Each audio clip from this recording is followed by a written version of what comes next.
मुरारी बापूजी, इस वक्त युद्ध दुनिया के कई हिस्सों में चल रहे हैं। रशिया यूक्रेन के बीच में चल रहा है। हमास, गाजा स्ट्रिप और इजराइल के बीच में कुछ ना कुछ चल रहा है। मैंने कहीं पढ़ा था कि आप यूक्रेन और रशिया के बॉर्डर के बीच में जाकर रामचरितमानस भी कथा वाचन करना चाहते हैं। ऐसा मुमकिन हो सकता है कि जो देश युद्ध में हो वो बैठकर आपको वहां राम कथा सुनाने देंगे? हाँ, मेरी इच्छा है बिल्कुल। बहुत ही मैं कोई इच्छा नहीं करता, मैं कामना नहीं करता, लेकिन जिस परिस्थिति में आज दुनिया है, जहां जहां ये युद्ध आज साल डेढ़ डेढ़ साल से चल रहा है और इतने निर्दोष लोगों की जान जा रही है, कितनी संपत्ति संपत्ति का नाश हो रहा है, कब ये पुनः ऊपर उठ पाएंगे? ऐसी स्थिति में राजपीठ जो करे करे, उसको मुबारक। मेरी व्यासपीठ चाहती है। व्यास का अर्थ है बहुत विशाल, संकीर्णता नहीं। तो मेरी व्यासपीठ की एक हृदय की भावना है कि यदि मुझे इजाजत मिले तो दोनों देश के बीच में बॉर्डर पर बैठकर मैं 9 दिन रामचरितमानस का कथा गायन करूं। वो शस्त्र लेकर एक दूसरे पर तुले हुए, मैं शास्त्र लेकर दोनों के बीच में बैठकर ये कहना चाहूं, हृदय से कह रहा हूं, ये कहना चाहूं कि शस्त्र फेंकना हो तो मुरारी बापू पर फेंको, इधर से फेंकना हो तो इधर फेंको, इधर फेंको।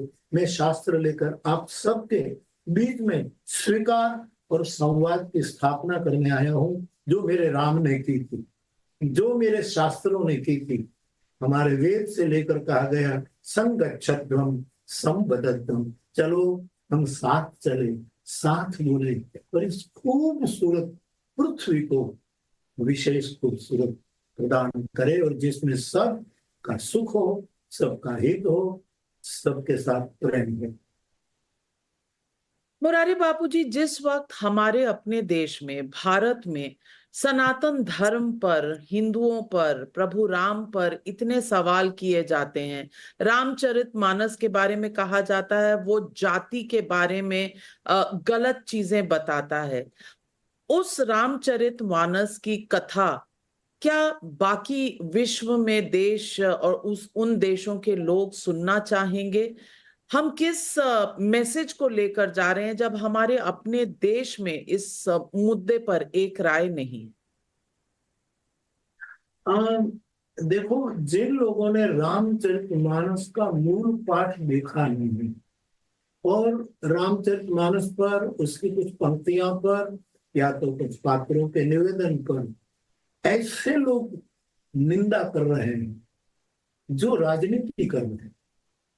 ये शास्त्र है और मैं समझता हूं कि भारत पर कई सत्ताएं काम कई सालों तक, इनमें से सभी विद्वानों का एक मत है, मेरी भी आत्म प्रतीति कहती है कि कुछ बातें हमारे पवित्र और सनातन सदग्रंथों को बदनाम करने के लिए कुछ बातें अंदर डाली गई हैं। कुछ लोग वो ही वस्तु लेकर के, एक दो बात लेकर के ऐसी ऐसी अफवाह फैला रहे हैं। मैं कहूँ क्या रामचरितमानस में और कुछ नहीं? मैं भी एक इंसान हूं, मैंने तो स्पष्ट रूप में 3 वस्तु रामचरितमानस में से उठाई: सत्य, प्रेम और करुणा। ये जो आलोचना करने वाले लोग हैं, वो ये क्यों नहीं देखते और कुछ ऐसी घटिया बातें बोलते हैं? लेकिन एक बात याद रखें कि हिमालय को फूल फेंकने से नुकसान नहीं है, फूल को ही नुकसान है। और ये लोग आलोचना के फूल डाल रहे हैं, पत्थर नहीं डाल रहे।